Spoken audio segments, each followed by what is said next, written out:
Melanotaenia affinis Pagwi is truly one of the most impressive rainbow fish that has been introduced into the hobby. Its striking blue body with red laser stripes that run through the back half make it one of the prettiest rainbow fish available. This is a fish that I would recommend not only to rainbow fish hobbyists, but one I think anybody would enjoy keeping in their tank. They're really just that beautiful. Melanotaenia affinis was first described by Weber in 1908. Native to the northern regions of New Guinea, this species is widely distributed and one of the more common rainbow fish across Papua New Guinea to West Papua. This catch location from Pagwi was first discovered in 1982 by David Coates and Jerry Allen. They found it on the Sepik River near the village of Pagwi, where many of our favorite new rainbow fish have been coming out of West Papua.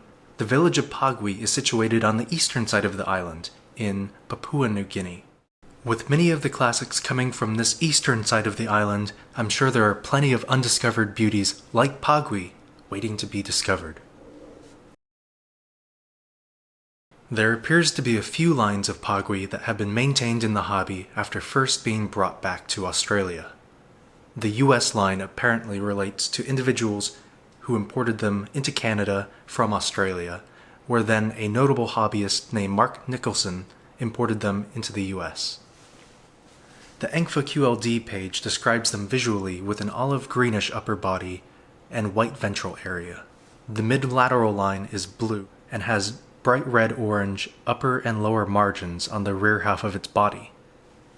The original Pagwi showed a more pointed snout than the type locale of affinis. It is generally regarded that this is a distinct and separate species from affinis, but it has been maintained as a type location of affinis until it will be hopefully described scientifically as its own separate species.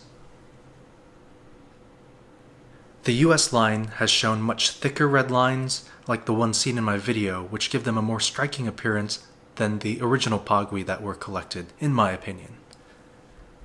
Pagwi are one of the most captivating rainbow fish because of their striking colors.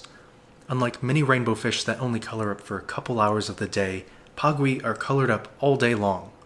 Their red stripes can still catch your eye from across the room even when they're just chilling in their tank. But when Pagwi are fired up, they fire up various shades of blue to the sides of their body as well as a bit of greens to their lower half. Pagwi should top out around 5 inches in size. Although they can be housed in smaller tanks in the short term, I would recommend a minimum of a 60-gallon breeder or a standard 75-gallon tank footprint as a long-term home for a group. They are sturdy and large rainbow fish that are strong swimmers and would appreciate both length and depth in their tank to spar. In recent years, Indonesian-bred Pagwi have been imported into the US by online retailers like Moonlight Aquatics and Dan's Fish. These fish, in my opinion, show a stronger resemblance to the original Pagwi that were collected, and less like the US line. I first received my group of the US line of Pagwi from Jim Nowobielski.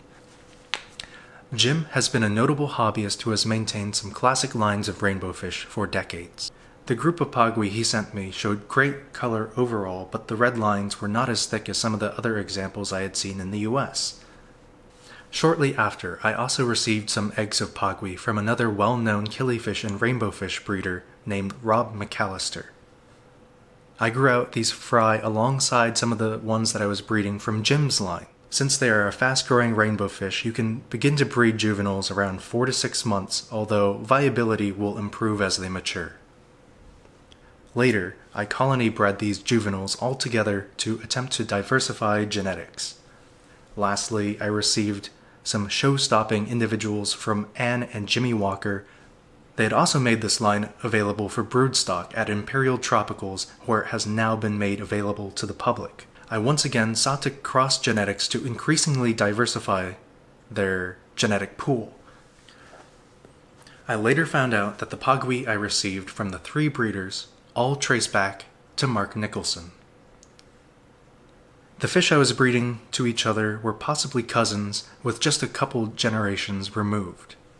It seems that the large amount of inbreeding that I was creating didn't really have a ton of genetic diversity to pull from, and thus created offspring that were a little bit different looking. They had blunter and shorter faces, and a few of them displayed some spinal deformities, unfortunately.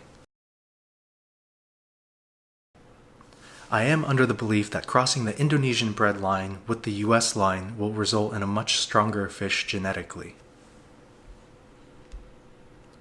These are large-growing, beautiful rainbow fish that display vivid coloration all day long. They would make a great centerpiece fish or accent to any large tank. Since fry grow quickly, I'd actually recommend purchasing just a pair or two and setting up a temporary breeding tank to spawn them. In 4 months, you could have a mini army of little spark rockets of color. Pagwi color up incredibly quickly for their size, and in comparison to other rainbow fish, they can show color around an inch, inch and a half at around that 4-month-old mark, sometimes even sooner.